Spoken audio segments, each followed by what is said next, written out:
Hello everybody, checking out this Nissan Versa 2015.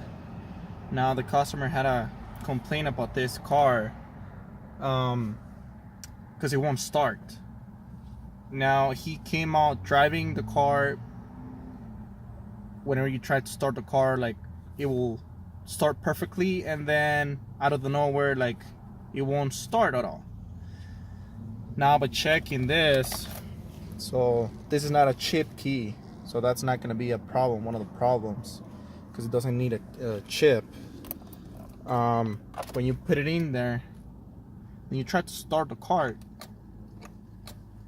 see, it won't do anything. Now what you have to check next, because you can't even hear the starter turn. So now I came into the front of the engine, have my little tool. Now I can tell it has 12 bolts, and it's perfectly, it's good.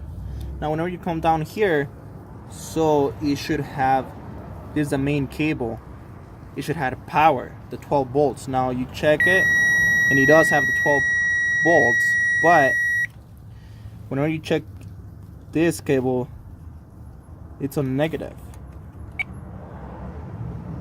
Now what you want to do here, it's just apply some power into this little cable.